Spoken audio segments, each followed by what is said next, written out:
Ночь на линии фронта была чернильно-темной, даже прожекторы казались бессильными против тумана, что полз по выжженной земле, распространяя глухой страх.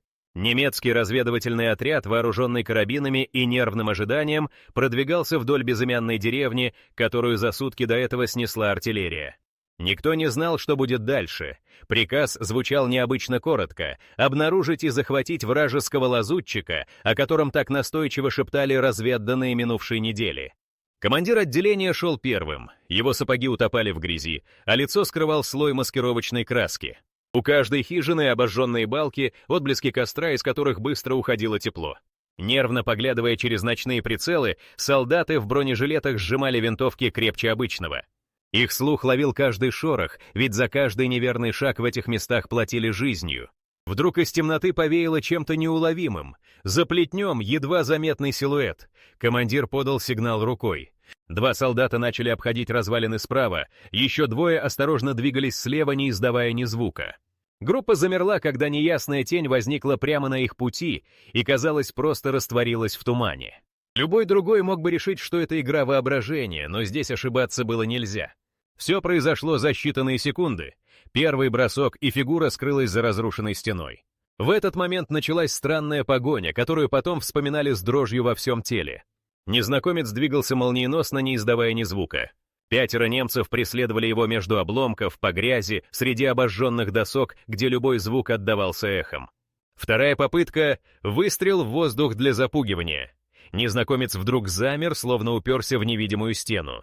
Его лицо никто толком не разглядел, полумаска скрывала черты, а на униформе не было ни одной опознавательной знака. Казалось, он знал о каждом их движении заранее.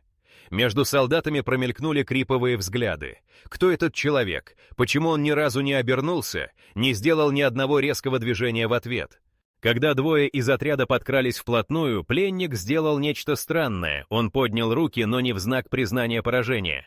Он словно повторял жест, который здесь никто не понимал.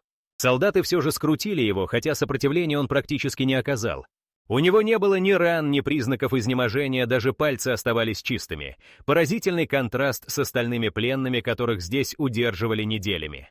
Главное, что бросалось в глаза — макулатура, аккуратно спрятанная под курткой.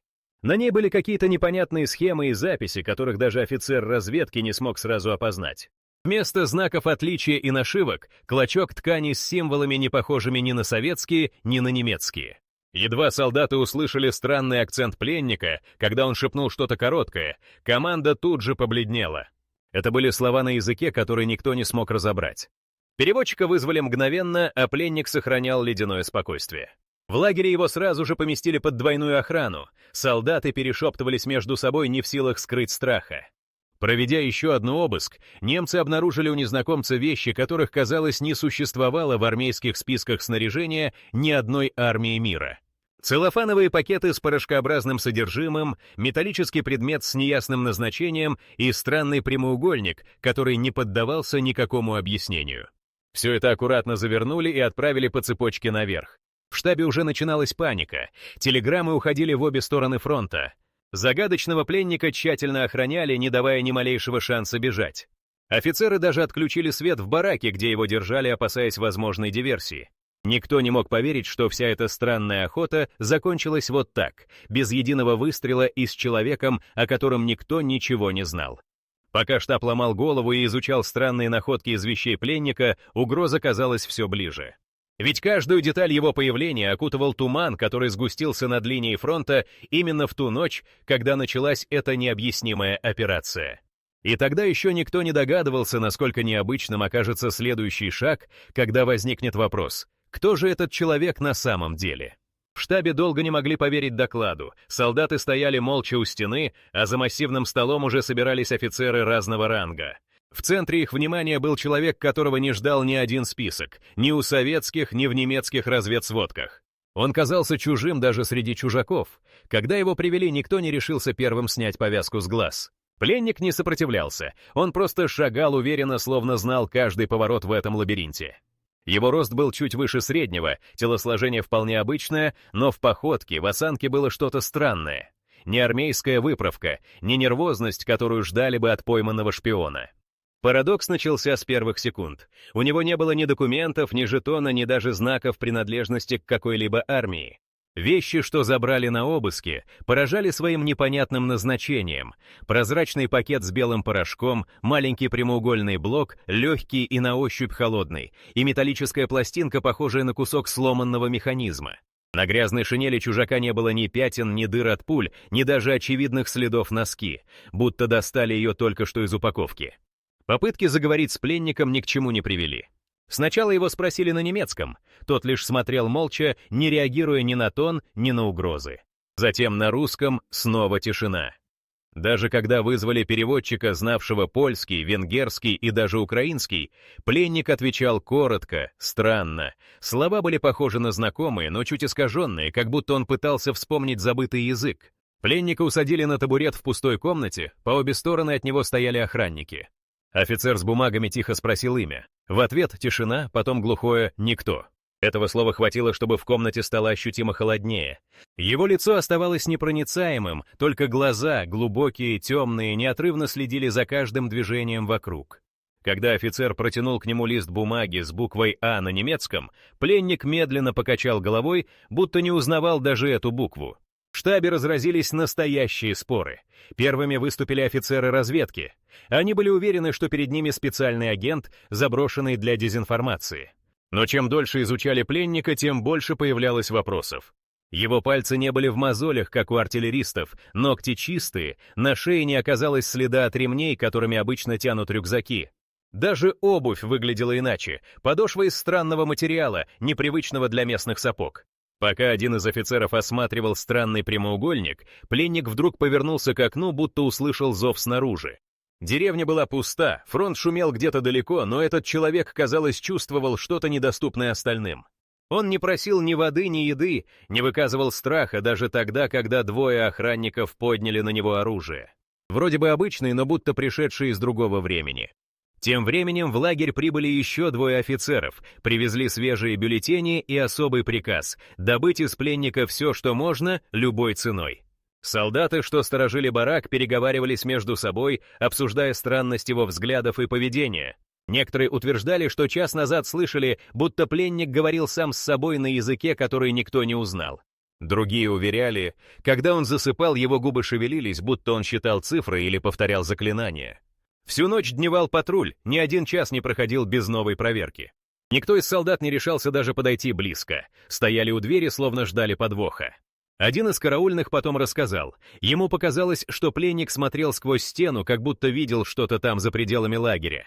Шепот рос, слухи множились, а загадочный человек с каждым часом становился все большей угрозой не только для дисциплины, но и для спокойствия целого батальона.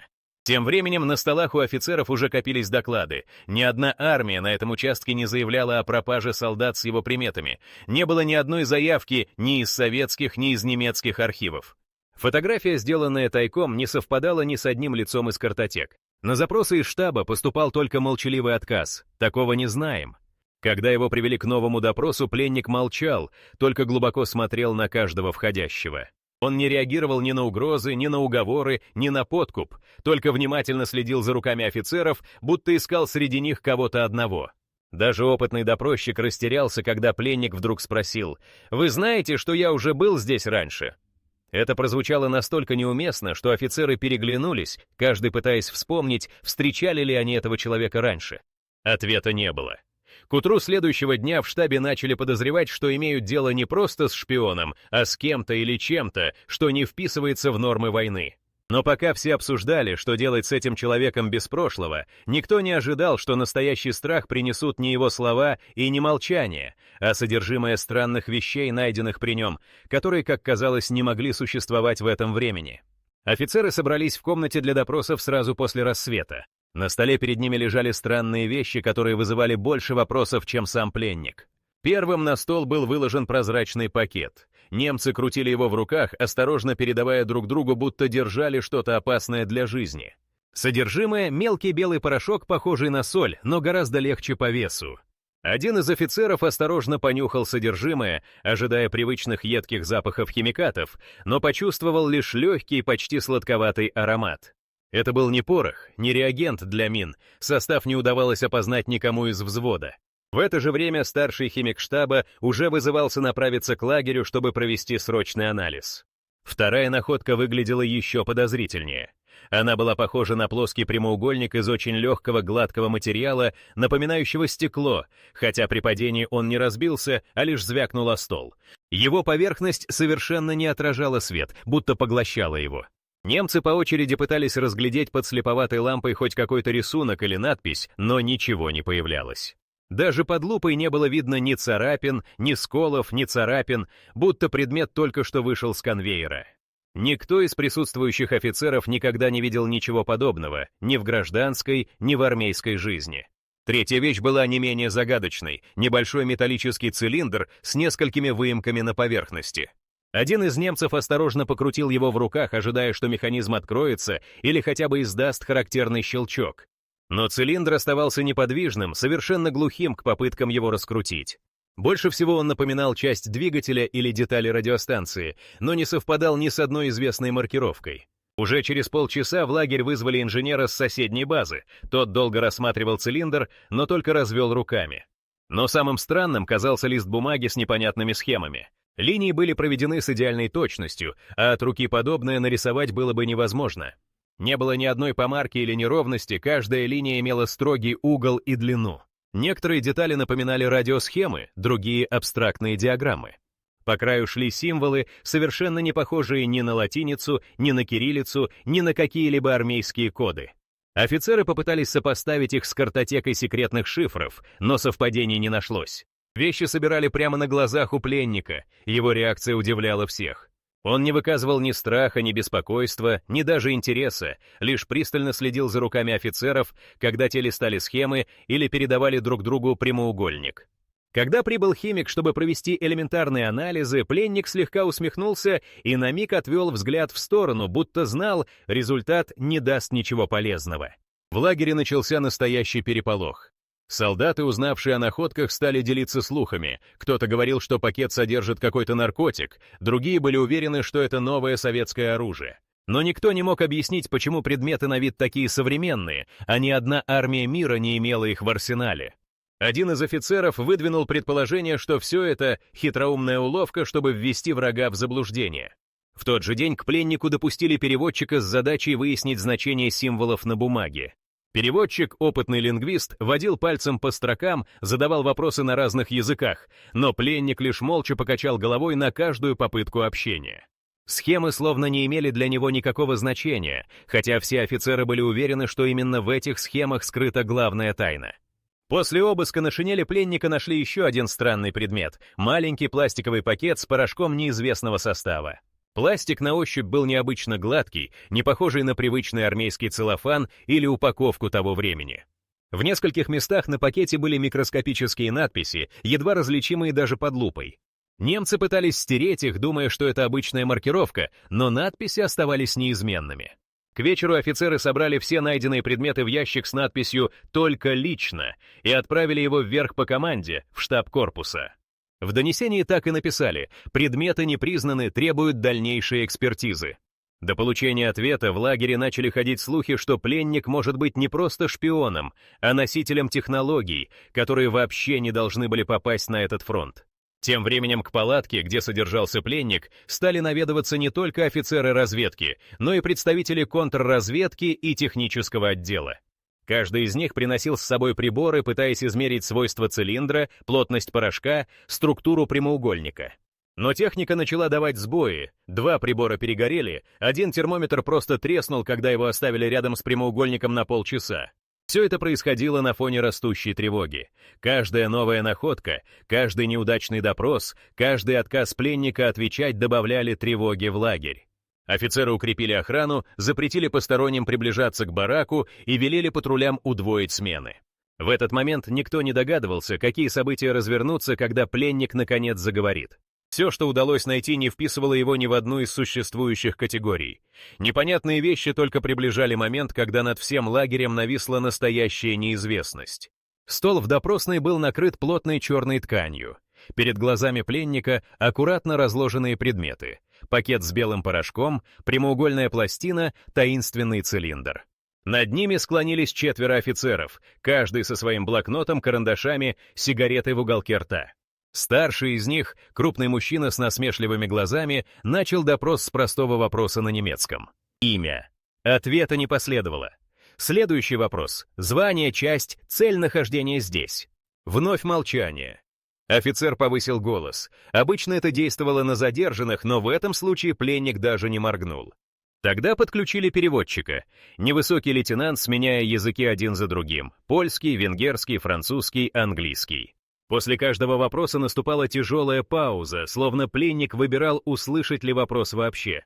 Иногда он смотрел переводчику прямо в глаза и тихо, почти беззвучно, говорил слова, не похожие ни на один язык, известный офицерам. Переводчик попытался повторить услышанное. Фразы звучали как будто по слогам, рвано, неестественно. Когда допросчик спросил о происхождении странных предметов, пленник поднял взгляд и, наконец, заговорил на ломаном немецком. «Это не ваше. Вы не поймете». Офицеры обменялись настороженными взглядами, но продолжили. В комнате становилось все душнее. Следующий раунд вопросов касался схем на бумаге. Один из офицеров положил лист под лампу и указал на символы. «Что это?» Пленник посмотрел на схему, будто впервые ее увидел, а затем, не отрывая взгляда от офицера, коротко произнес. «Это план». На вопрос «чего?» он лишь пожал плечами, как будто не знал ответа. Атмосфера накалилась, допросчики начали требовать точности. Когда, где, для чего этот план? Пленник засмеялся, но смех его был очень тихим, будто адресован самому себе. Офицер с ручкой попытался записать услышанное. Фрагменты фраз, отдельные слова, но связного ответа не было ни разу. Тогда начали угрожать. Старший офицер повысил голос, пообещал отправить пленника в тыл, если тот не заговорит. Но тот посмотрел на него ледяным взглядом. «Я уже был там. Вас там не будет». Переводчик переспросил, решил, что не расслышал. Но пленник лишь повторил «Я уже был там». В комнате наступила пауза, нарушаемая только тиканьем часов. Допрос переходил в фазу давления. Немцы принесли воду, хлеб, даже сигареты. Все раскладывали перед пленником, предлагая обменять молчание на еду. Он не притронулся ни к чему, только чуть склонил голову, как будто иронизируя над этим жестом. Переводчик вновь попытался наладить контакт, спросил, на каком языке предпочитает говорить пленник. Тот неожиданно ответил: «Язык не важен, все повторяется». После этих слов офицеры вышли, оставив переводчика наблюдать за пленником. Через пару минут на допрос вошел инженер, ему предстояло выяснить назначение металлического цилиндра. Он поднял предмет, принюхался, попытался разобрать на части. Пленник тут же наклонился вперед, глядя прямо инженеру в глаза. «Не открывай, это не для вас», — сказал он на чистом немецком с немного странным акцентом. Инженер отшатнулся, объяснил офицерам, что не сможет дальше работать под таким взглядом. Тогда к делу подключили врача. Его задача была определить, в каком состоянии находится неизвестный. Врач измерил пульс, посмотрел в глаза, но пленник даже не отреагировал на осмотр, только в какой-то момент коротко спросил: «А вы не боитесь того, чего не знаете?» Медик вышел из комнаты через минуту, лицо его было бледным. Он сказал, что больше не желает видеть этого человека. Офицеры вернулись и устроили перекрестный допрос. Спрашивали о семье, детстве, о военных умениях. Пленник на все отвечал одинаково: «Не помню, не знаю, я не из вашего времени». На это офицеры только переглянулись. Одни списали происходящее на стресс, другие начали подозревать сумасшествие или влияние наркотиков. Но материал для анализа порошка еще не был готов, лабораторные бригады все ждали дальнейших указаний. В какой-то момент пленник вдруг заговорил сам. Он тихо спросил: «А вы знаете, что здесь все уже было?» Его голос был очень спокоен, но по спине у всех сидящих за столом пробежал холодок. Офицер попытался разозлить пленника, сказал, что все равно узнает правду. Тот ответил: «Ваша правда не важна, настоящее уже кончилось. Все, что нужно, вы уже потеряли». Эти слова вывели из себя даже самого спокойного из офицеров. Он велел заканчивать допрос и вывести пленника обратно в барак.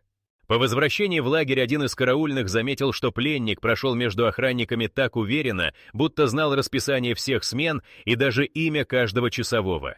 За ним продолжали вести наблюдение, а в штабе шепот переходил в панические перешептывания. Никто не мог объяснить ни его акцент, ни странное поведение, ни ледяное спокойствие. Все это только усиливало напряжение, ведь если этот человек не шпион, то кто он вообще? Никто не догадывался, что новые вопросы появятся уже через несколько часов, когда штаб получит первые результаты анализа из лаборатории, и в штабах начнется секретный переполох, а слухи об этом пленнике выйдут за пределы лагеря. Поутру в штабе царила нервная спешка. Папки с докладами летали из рук в руки, телефонисты сбивались на полусловие, а офицеры собирались в тесных группах у дверей, чтобы шушукаться вполголоса. Первый секретный протокол поступил прямо из штаба корпуса с грифом «Срочно». В нем указывалось обсудить ситуацию только узким кругом, не допускать распространения слухов среди личного состава. К полудню в лагерь прибыли несколько незнакомых чинов в длинных серых плащах, сопровождаемых парой вооруженных солдат. Их не приветствовали, просто пропустили мимо часовых к штабному бараку. Главный офицер корпуса поначалу пытался шутить, но вскоре его сменил ледяной тон. Он настоял на том, чтобы всех рядовых, принимавших участие в захвате пленника, допросили отдельно, по одному, без свидетелей.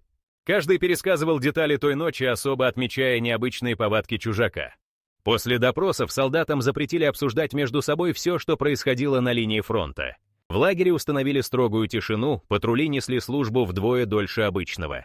Тем временем к штабному столу начали подтаскивать новые радиограммы. Сообщения приходили не только от разведчиков, но и от технических специалистов. Оказалось, что при попытке вскрыть цилиндр на складе у одного из техников внезапно вышел из строя наручный хронометр. Стрелка застыла, а заводная пружина заскрипела так, будто прибору не меньше полувека. На месте сразу появился начальник коммуникационной службы. Он велел отключить всю электропроводку в бараке, где держали таинственные находки. В штабе начались срочные совещания. В комнату для допросов собиралось все больше офицеров в фуражках с алыми кантиками. Странно, ведь обычно такие приезжали только перед крупнейшими наступлениями. Каждый приносил с собой портфель с бумагами, но почти не открывал его, а только держал под мышкой, будто опасался потерять из виду.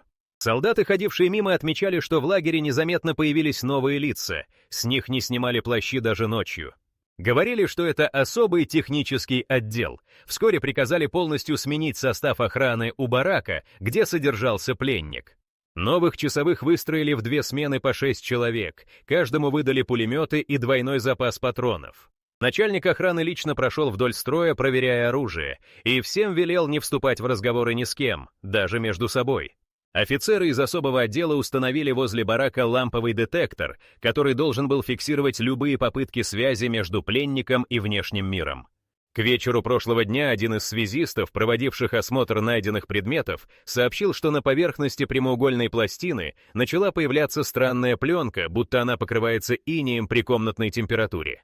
Фотографию отправили на анализ в корпус, но ответа все не поступало. В это же время в штабе вспыхнул короткий спор. Один из старших офицеров настаивал на немедленной ликвидации пленника, другой требовал сохранить его для изучения технологий. Спор закончился тем, что оба направились с рапортами в корпус, а решение отложили до поступления отчета лаборатории. В самой лаборатории тоже не все было гладко. Первый химик, изучивший белый порошок из пакета, отказался делать заключение без дополнительных проб. Когда его сменил второй дежурный, тот заметил, что порошок меняет цвет под разным углом света, от почти прозрачного до насыщенного голубого. Сенсационную находку сразу засекретили, а образцы отправили в отдельном пакетике в технический штаб. Об этом узнали только 2 старших офицеров и командир роты охраны, которые получили приказ не пускать никого к лаборатории до особого распоряжения. В лагере распространился приказ. Ни один солдат не имеет права покидать территорию без особого пропуска. Офицеры лично перепроверяли списки, устраивали ночные переклички и расставили дополнительные посты у периметра. Под вечер распространился слух, будто бы в штабе вскрыли еще один пакет с предметами от пленника, внутри которого нашли миниатюрную керамическую капсулу с едва заметными надписями. Эти символы снова не совпали ни с одним известным алфавитом, а сами надписи были настолько малы, что один офицер едва не испортил себе зрение, пытаясь их расшифровать. К началу нового дня штабной состав сменился почти полностью. Прежних офицеров отправили в соседние части. Вместо них прибыли молодые инженеры, контрразведчики и даже врач с необычной аппаратурой для измерения пульса и давления на расстоянии. Особый отдел начал проверять на полиграфе всех, кто хотя бы минуту находился рядом с пленником или видел странные артефакты.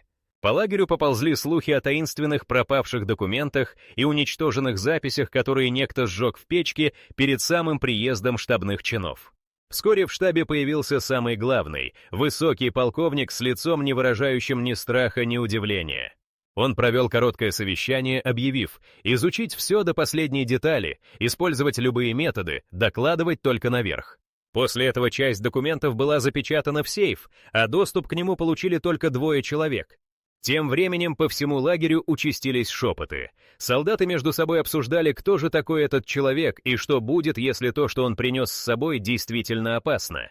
Офицеры говорили шепотом даже в закрытых комнатах, опасаясь, что кто-то может услышать лишнее. Пакеты с находками передавались по ночам через специальный коридор в сопровождении вооруженного взвода. В штабе появилось новое распоряжение: ни один предмет от пленника не покидал лагеря без личного разрешения самого полковника. Но главное событие началось в тот момент, когда лаборатория передала первые выводы по составу порошка и структуре цилиндра. Доклад оказался настолько необычным, что его сразу перевели в секретный реестр, а начальник корпуса приказал собрать всех старших офицеров на экстренное ночное совещание. Уже через час в лагере начались подготовительные работы. Никто еще не знал, какая именно информация вскоре выйдет за пределы лагеря. Но ясно было одно: переполох достигал такой силы, что даже привычный к безумию фронт готовился к настоящей буре. Экстренное совещание началось глубокой ночью, когда багровый свет сигнальных ракет разрывал небо над лагерем. В комнате, плотно закрытой изнутри, собрались только высшие офицеры, химик, инженер и прибывший вечером полковник. На столе лежал свежий доклад из лаборатории, несколько страниц отпечатанного текста и маленькая коробка с пломбами на крышке. Офицер связи включил портативную лампу, при ее свете лица всех в комнате приобрели мертвенно-желтый оттенок. Первым слово взял химик, его голос звучал непривычно глухо. Порошок не определяется как обычное вещество. Он не растворяется ни в воде, ни в спирте, не горит, но при нагревании чуть светится голубым. Мы попробовали анализировать его через спектрометр, состав не совпал ни с одной известной науке формулой. Он поставил банку с порошком на центр стола. Некоторые офицеры отшатнулись, вспомнив странные изменения цвета, которые замечали ранее. Инженер рассказал о цилиндре. Внутри есть микроскопические детали, которые напоминают зубчатые передачи, но они настолько малы, что даже при увеличении их невозможно различить полностью. Материал корпуса не магнитится, не окисляется. Когда мы попытались вскрыть его, отвертка просто сломалась, а на поверхности не осталось ни царапины. Ощущение, что этот металл совершенно другой природы. Его доклад перебил полковник. Он распорядился внести еще одну находку, ту самую пластину, которую в штабе уже прозвали «зеркалом без отражения». Пока инженер рассказывал про странные свойства пластины, ее абсолютную гладкость и отсутствие любых следов, химик заговорил о новых пробах. Содержимое второго пакета напомнило нам пластик, но не реагирует на кислоту, щелочь, даже на паяльник. Мы попробовали измерить его температуру, но датчик перестал работать. Стрелка застывает на одном месте. Офицеры переглядывались. Полковник перелистал доклад. В лаборатории приняли решение: все образцы больше не изучать без специального разрешения. Один химик слег с сильнейшей головной болью после работы с цилиндром.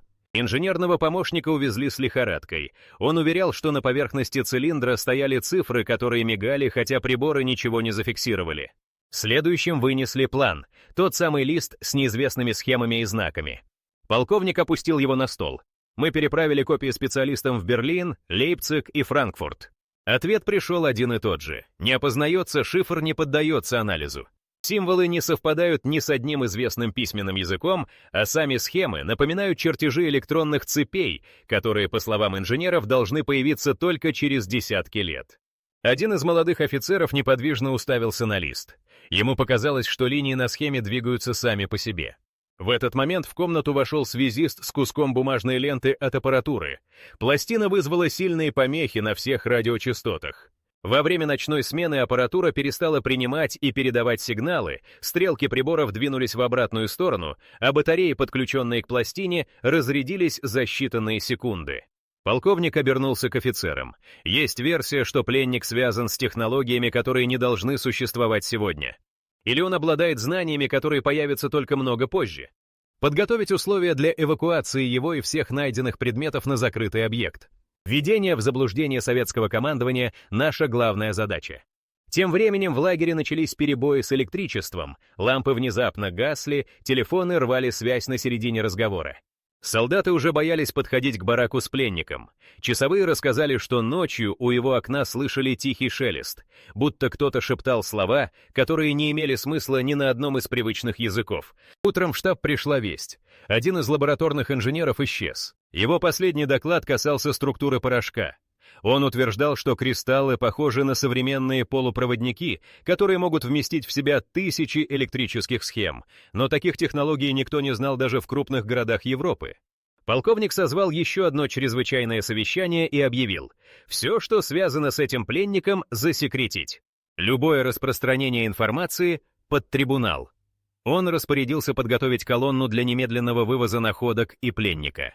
Пока офицеры спорили, стоит ли перевозить человека, вокруг барака собрались все медики и техники. Каждый пытался заглянуть на пленника хоть на минуту, надеясь понять, кто он такой. Именно этой ночью, когда штаб готовился к эвакуации, раздался короткий глухой взрыв в лабораторном бараке. Пластина, которую изучали инженеры, исчезла, на ее месте остался только обугленный след.